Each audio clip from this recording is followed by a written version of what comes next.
লালবাগ কেল্লা, যা কখনো কখনো আরঙ্গবাদ কেল্লা নামেও পরিচিত, বাংলাদেশের রাজধানী ঢাকা শহরের একটি ঐতিহাসিক দুর্গ।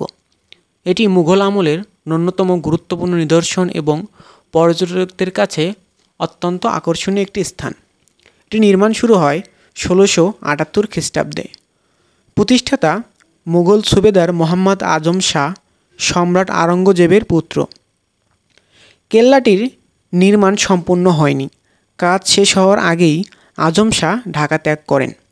এরপর সুবেদার হিসেবে আসেন শায়েস্তা খাঁ। কিন্তু কেল্লার নির্মাণ আর সম্পূর্ণ হয়নি, কারণ তার কন্যা পরী বিবির মৃত্যুতে তিনি নির্মাণ বন্ধ করে দেন বলে জনশ্রুতি রয়েছে।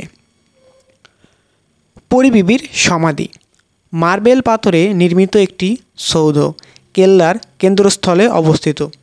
পরী বিবি শায়েস্তা খাঁর কন্যা ছিলেন বলে ধারণা করা হয়। দরবার হল, যেখানে সুবেদার সভা করতেন। মসজিদ 3 গম্বুজ বিশিষ্ট একটি মুঘল স্থাপত্যর শৈলী ছোট কিন্তু সুন্দর মসজিদ। বাগান ও জলপথ কেল্লার ভিতরে রয়েছে মুঘলদের ছায়াময় বাগান ও জলপ্রপাতের ব্যবস্থা। এটি মুঘল সাম্রাজ্যের একটি দুর্লভ নিদর্শন, যেখানে মার্বেল ও লাল ইটের ব্যবহার দেখা যায়।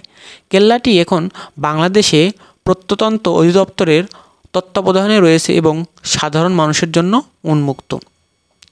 লালবাগ কেল্লা শুধু একটি স্থাপত্য নিদর্শনই নয়, এটি ঢাকা শহরের মুঘল ঐতিহ্যের সাক্ষ্য বহন করে। যদিও এটি অপূর্ণ একটি দুর্গ, তবুও এর নির্মাণশৈলী, ইতিহাস এবং সৌন্দর্য একে বাংলার অন্যতম দর্শনীয় স্থানে পরিণত করেছে।